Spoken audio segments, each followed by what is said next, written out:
பாருங்க, ஏ ஒரு வேலையை 14 நாட்களிலும் பி அதே வேலையை 18 நாட்களிலும் முடிப்பர்.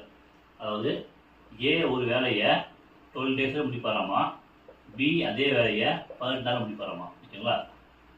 வேலையை ஏ முதல் நாள், ஏ தான் வந்து பார்த்தீங்கன்னா ஃபர்ஸ்ட் நாள் சொல்லுவாரு, பி இரண்டாவது நாள் என்றவாறு மாற்றி ஒரு நாள் விட்டு ஒரு நாள் வேலை செய்து வேலையை முடித்தனர். ஓகேங்களா? ஏ வந்து போயிட்டு ஒரு நாள் வேலை செய்வார், ரெண்டாம் நாள் இவர் போய் வேலை செய்வார், அடுத்தது இவர் போய் 3 நாள் வேலை செய்வார், 4 நாள் வேலை செய்வார். இந்தமாரி வந்து மாறி மாறி வேலை செய்வாங்களாமா. ஓகேவா?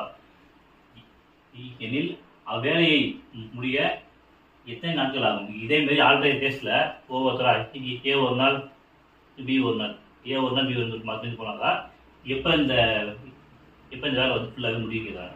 ஓகேவா? ஸோ இந்த மாதிரி ஆல்டர்னேட் டேஸ் அதுமாரி வந்தாலுமே என்ன பண்ணலாம்னாக்கா எல்சிஎம் எடுத்துங்க. ஓகேங்களா? எல்சிஎம் எடுங்க. எல்சிஎம்னா 12 18 போடலாமாப்பா?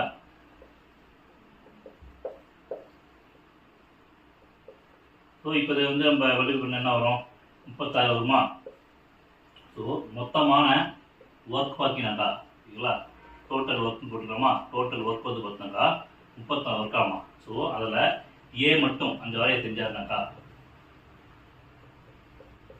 ஒரு நாளைக்கு ஏ மட்டும் வந்து பார்த்தாக்கா 3 வேலை செய்வார், பி வந்து பார்த்தாக்கா வந்துட்டு 2 வேலை செய்வார் ஒரு நாளைக்கு. ஓகேங்களா? ஒரு நாளைக்கு ஏ ஒரு வேலை, ஏ வந்து பார்த்தா 3 வேலை, பி வந்து பார்த்தாக்கா 2 வேலை செய்வாங்களாமா. ஸோ அப்போ என்ன பண்ணலாம்? ஃபர்ஸ்ட் டே இவர் போயிட்டு 3 ஒர்க் முடிச்சிட்டாரு, நெக்ஸ்ட் டே இவர் போய் 2 ஒர்க் முடிச்சார். ஸோ இப்போ ஒரு பேர் ஆஃப் ஒர்க் வந்து பார்த்தாக்கா வந்துட்டு 5 வச்சுக்கலாம். ஓகேங்களா? ஓகேங்களா? அதாவது 2 நாள் 2 டேஸ் அப்படின்னா. ஓகேங்களா? ஸோ அப்போ 36/5 போடலாமா? ஓகேங்களா? நமக்கு இது போட்டாக்கா நமக்கு இத்தனை ஆன்சர் எடுத்துருப்பேன். ஸோ அடுத்த என்ன வரும்? 7 வரும். 7 பேர் ஆஃப் டேஸ் ப்ளஸ் ஒரு நாள் மட்டும் இருக்கும். அந்த ஒரு நாளை யார் எப்பயுமே போயிட்டு இங்கே முதல் நாள் வந்து இங்கே வேலை செய்யறா? ஏ தான் வந்து இங்கே செய்வார்.